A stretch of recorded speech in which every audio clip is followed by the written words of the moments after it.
Hi there. Welcome to Tuesday Night Habits of Health. And tonight we have a couple of wonderful people.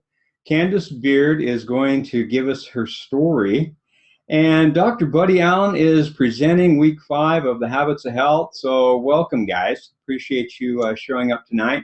Candace, I'm going to stop my share screen right here, right now, and I'm going to show your picture to everyone so that they can take a look at where you were. And if you would take a couple of seconds and tell us about you, All okay? right. Well, my name is Candace Beard, and I am 59 years old.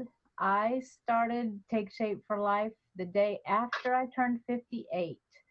I had tried everything that I knew to try, with the exception of Jenny Craig and a couple of those things that I just really thought were too expensive. So I heard about Take Shape for Life, and I actually phoned into the number that I was given and left a message. And then Rita called me, and I told her I had to think about it. Well, I actually had to talk to my husband about it, and he told me to get the statistics, find out how much it's going to cost, and all of that stuff. Okay, so when I found out how much it was going to cost, I knew he wasn't going to go for it. So I just had to make the decision to do it anyway and ask for forgiveness later. And he, after being on the program for a couple of weeks, he saw how much better I was feeling. I had been sick for about 3 months. I'd taken antibiotics round after round. I was getting ready to take my 5th round of antibiotics.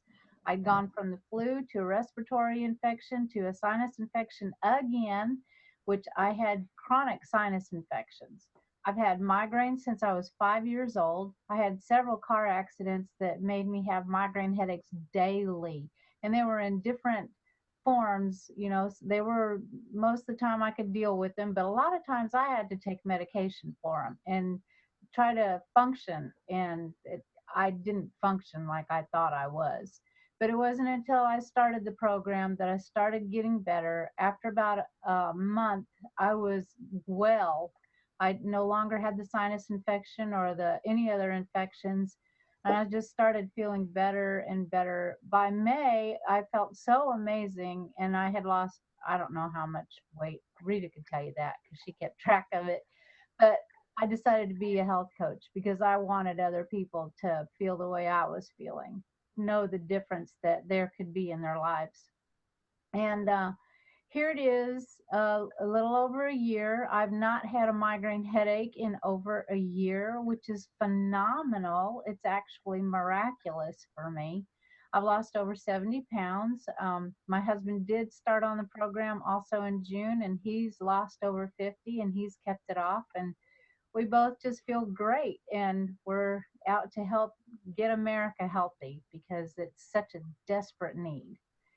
So, yeah, that's my story, and I'm All sticking. right, Candace, thank you so much. That's a wonderful story. Thank And the fact that you're not having any to take any medications now, and you're healthy again, and that's really what we're all about: getting America healthy and obtaining our optimal health. Thank you so much. you. Well, Dr. Allen, if Yes, you would please. absolutely. Well, Candace, that's probably the best devious move you've ever pulled on your husband, I would have to say. Good job. thanks. Very, very good job. All right, I'm going to share my screen here. Let's, so I think so.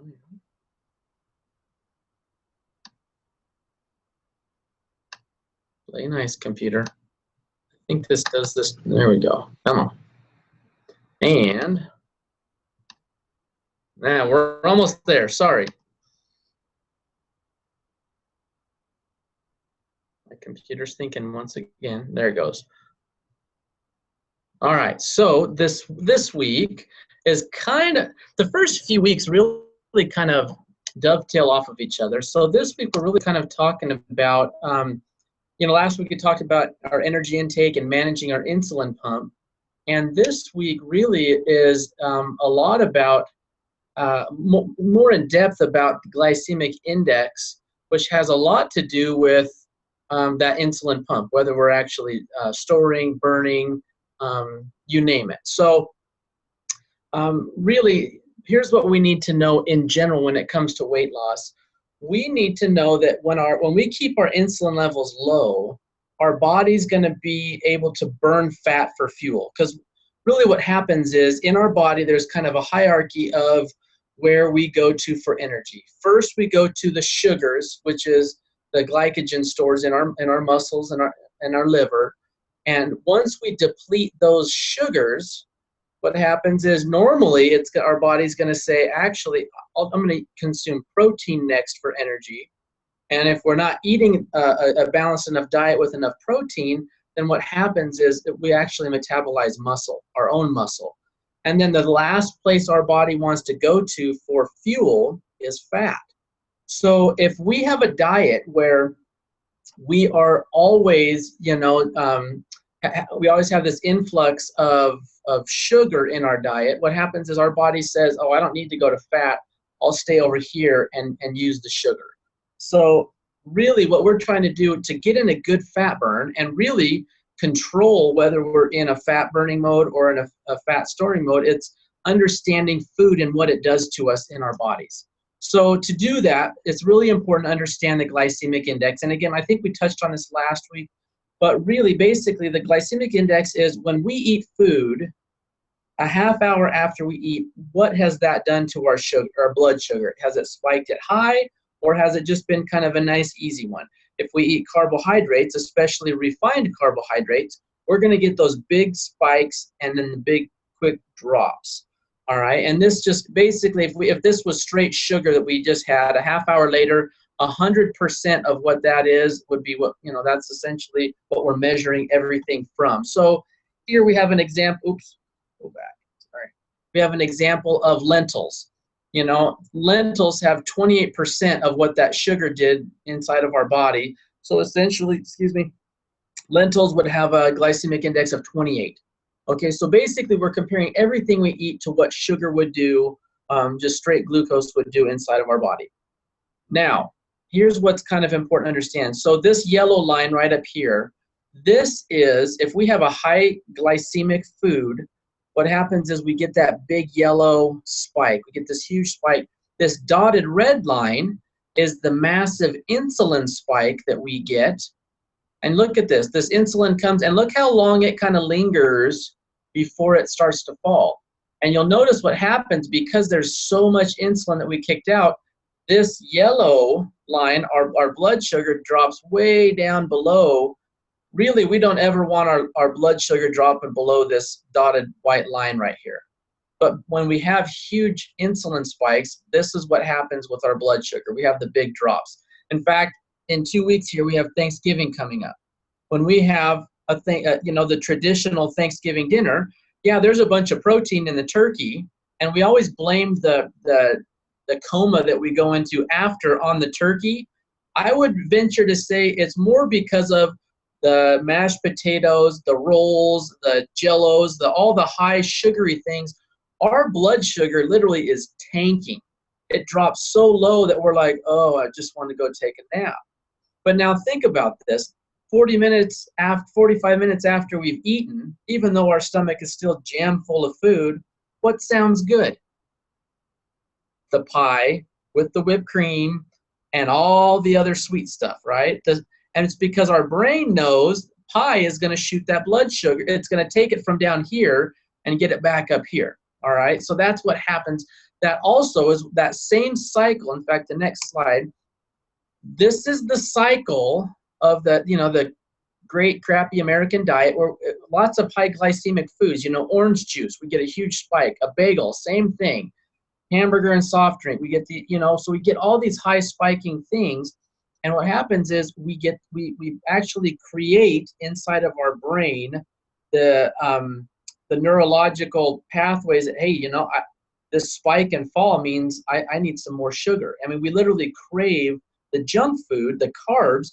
That's why when people go on diets, they always say, oh, I just can't do it because I'm a pasta and bread man, or I'm I love potatoes, a steak and potatoes. They like the carbs, the things, or chocolate. They like those things that are going to get that blood sugar back up. So this is what we're trying to not do. This right here, this diet is, you are all day long in a fat storing mode because you have such a high insulin response. Everything you eat, insulin's job is to take carbohydrates and shuttle them to fat. So a high carbohydrate diet, whether you eat an ounce of fat or not, is a high fat diet. Okay? So this here is what we want to create. In fact, this is essentially what happens kind of when we get on the 5 and 1. When we're on program, we have everything is nice, low glycemic. Look at the difference between this glycemic index as opposed to this one over here. It's way up there. And then here, this is beautiful. This is right where we should be. And so basically, the rule of thumb is this. We have to learn how to eat to make sure that we're creating this diagram, this with our blood sugar as opposed to the previous one. So to do that, we need to understand Dr. Anderson's Habits of Health, which those of you who are listening, if you don't have that, highly recommend it. Inside there are charts, there's diagrams, there are lots of different references that are going to be great for us to really to be able to just have the information and knowledge we need to move forward and not just get to our healthy place and our healthy weight, but to learn how to stay there more long term.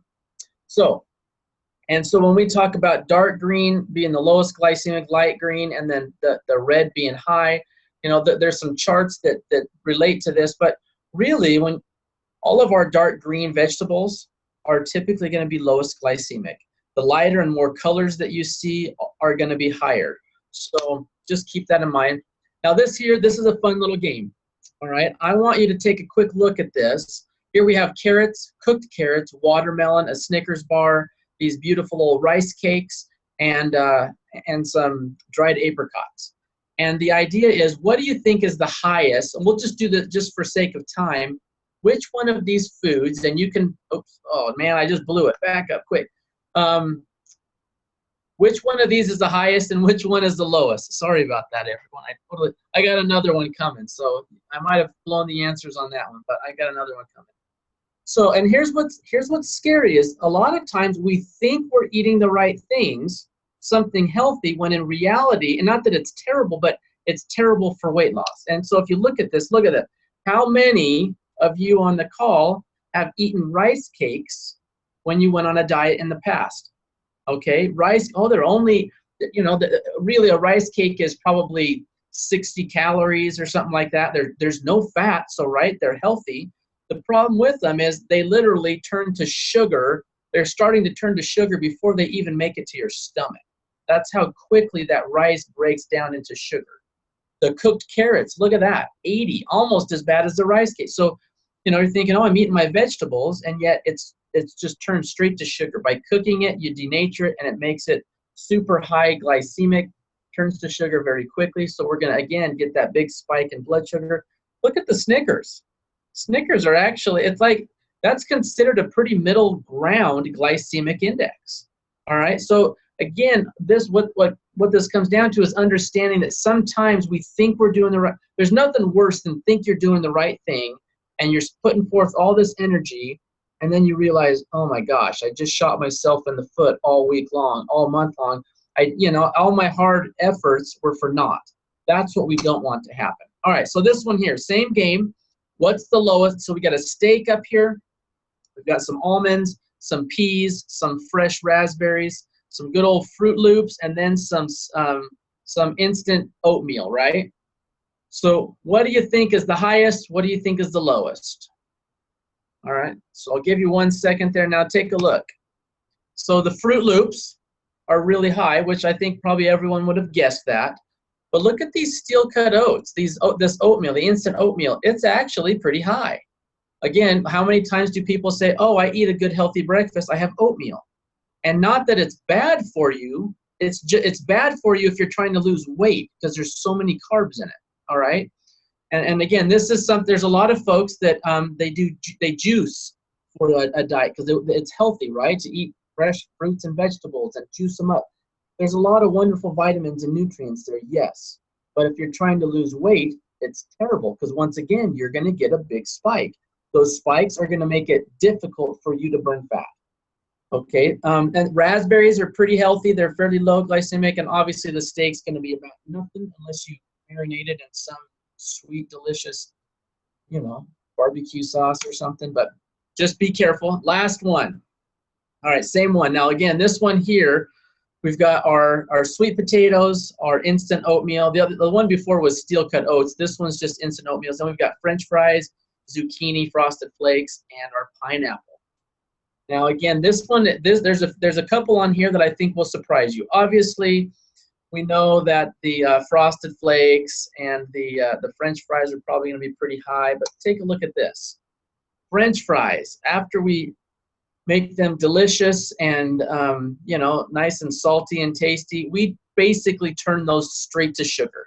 Those things are 95% of what a spoonful of sugar would be if you ate it. Look at this one here. Now, I'll tell you what, this one here has burned me in the past. Years ago, I used to think, oh, rather than eat the junk that I, would stop on the way to the job site to get, I'd have some instant oatmeal before I ran out the door. It's nearly as bad as French fries. It's terrible. It turns to sugar almost immediately. The pineapple is very high. Look at frosted flakes. Once again, that's a big surprise. Frosted, they're covered in sugar, right? And yet they are lower than the French fries, the oatmeal. Look, who would think that frosted flakes are better for you than that is right up there, right? I mean, as far as what it does to your blood sugar. All right, yams, zucchini, obviously are great ones. So these charts that we're going to show here right now are coming straight from Dr. Anderson's book, The Habits of Health, and these are wonderful things for you to get to know as you're learning to eat healthier. Okay, this tells us a very low glycemic is going to be less than 30. Okay, these here, look at the zucchini, spinach, peppers, onions, mushrooms, they're all super low. All right. Now, in this whole area here, again, when we talked about the green, the dark green, these ones are much better for you. Raw carrots are not terrible, but look at, once again, cooked carrots are awful for us. Red beets, corn, taro. I don't know why anyone would want to eat taro unless you're Hawaiian, because that stuff tastes awful. But I'm not saying that to hurt anyone's feelings, but that stuff, that poise stuff is awful, in my opinion. All right, so again, these are all, so when it comes to the foods that you like, think of the things that you eat regularly, okay? The things that you really enjoy, find out what they are. You can get, Dr. Anderson's book has some wonderful quick resources. You can look them up online. You can look them up on your phone. It's very easy to find out the glycemic index of the foods that you're eating and look and understand what you should and shouldn't be eating. Now, there is something else. The glycemic index is how quickly the food actually turns to sugar and spikes in your body. There's also something else called the glycemic load, and essentially that's the amount of sugar that is in something. So, for instance, while an apple, a medium apple is a 30, which is a pretty low glycemic index, a medium-sized apple has probably about 30 total carbs in it as well.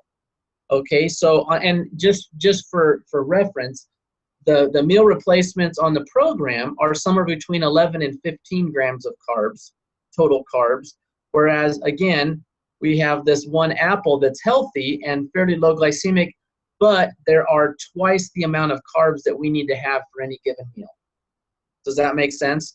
So just understand there's both the glycemic index, how quickly it turns, and then the load, how much is actually in it. So it's important to understand what both of those are with respect to eating healthier, especially when we start transitioning off of the program and eating more of our vegetables and fruits and our whole foods, okay? So really, we don't need to spend much time on this, but go through, understand that the nuts are going to be very, very low. Most beans and stuff are fairly low. So, but learn what they are, learn what you like, and start making better choices, okay? The cereals now, the cereals are really, again, there's some of them that will very much surprise you at where they rank on the glycemic index. So that's why I say be careful about what you think. Like, again, our rice cakes, look at right down here, 85. Then pre-cooked rice, so instant, our good old Uncle Ben's instant rice, that's 90. That's just like our French fries practically. So just remember that the way we cook things also changes. So onions, when they're raw, are fairly low glycemic. However, if we saute them and cook them, what happens is, what do we call it? We caramelize them, right? That means we bring out all the sugars. We denature in a way to where those sugars come out, and they taste wonderful, mind you, but that's what happens when we cook food too much. So just be careful with that. The cereals, again, these ones here will kind of surprise you. Look at this. Instant oatmeal is one of the worst ones out of, Frosted Flakes is better, Special K. I mean, there's Fruit Loops is better than instant oatmeal. So again, make sure you understand what you're putting in your body and what it's doing in your body, because otherwise you stand the chance to be really frustrated, upset, because you're not getting the results you would expect.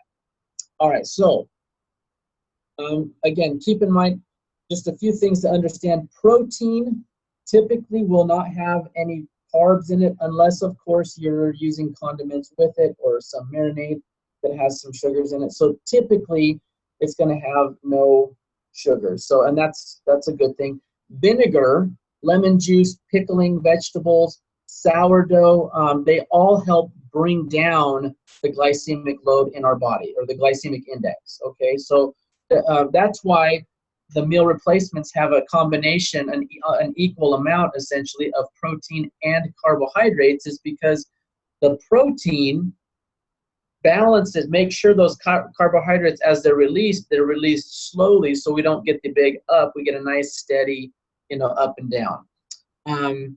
Cooking pastas, making sure pasta should be chewy. That is when you've transitioned off the full program. Keep in mind, if you are on program, pasta, our good old sourdough, all big no-nos. So just for a time. But, making sure we don't overcook things, because the more we cook it, the more we're going to bring out those sugars. So pasta should be chewy. Rices should be somewhat chewy. So keep that in mind. I know Americans are kind of classic for overcooking that stuff. And then obviously the less refined, these stone ground flours, obviously the more whole the grains are, the better they're going to be on the glycemic. It means we have to work harder to break them down. So just the things that are going to spike your blood sugar the most are going to be the worst for you, definitely. So I'm going to skip that one particular one, just because I think I don't have time to explain it like it needs explained. This here, so how we proportion the food we're eating very much helps with how that spiking of our blood sugar, or what kind of insulin response. When Dr. Anderson talks about his 9-inch plate rule, when we take half of our plate making it our vegetables, our non-starchy vegetables, a quarter of it being protein and a quarter of it are healthy starches, what happens is we have that beautiful balance that we're talking about that's going to make it so we don't get big insulin spikes. We're going to have good steady energy. We're going to feel very good. And this is going to help prevent us from ever getting in. This rule of thumb right here, if you were to live by that, as long as this here wasn't a big pile of French fries as your starches, and as long as you don't pile that, like when it says a quarter of your plate, it's not how high you can stack a quarter of your plate. It's a reasonable portion on that quarter of your plate, okay? So just keep that in mind. But if you were to stick to this as a rule of thumb, you are eating a wonderful diet. You will feel good. You will have good results. You will maintain your weight. You may have to dial things in a little tighter if you're still trying to lose weight, but this is, in general, a very good rule of thumb for you to stay very, very healthy. So again, this is just another picture to kind of iterate what it is we're talking about. Just remember, we want good, healthy proteins, good, healthy starches, and then up here in our vegetables, more of the greens, and then limit the ones that are going to be the higher carbohydrates. Fats also help us to keep our blood sugars from spiking. One of the hardest things to get over for all of us, and it's going to take us all a while, because for 30, almost 40 years, we've been led to believe that fats are just horrible for us, and they're terrible for us, and they cause all these problems, and they're the reason we have heart disease. That's not the case at all. Fats are actually wonderful sources of energy. It's just how we eat them. Fats together with carbohydrates, yeah, that's a bad combination.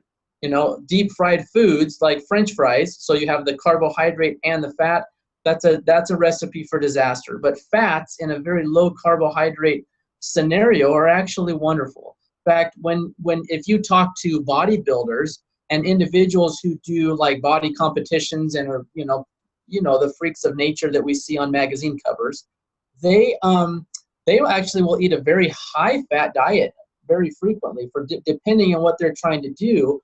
But they eat lots of fats in their routines, their diet routines for gaining muscle, for their different performances that they're trying to do. So just keep that in mind. Obviously, there are healthier fats and there are less healthy fats. In general, I don't think I even have to try to prove to you. I think it's probably pretty well given.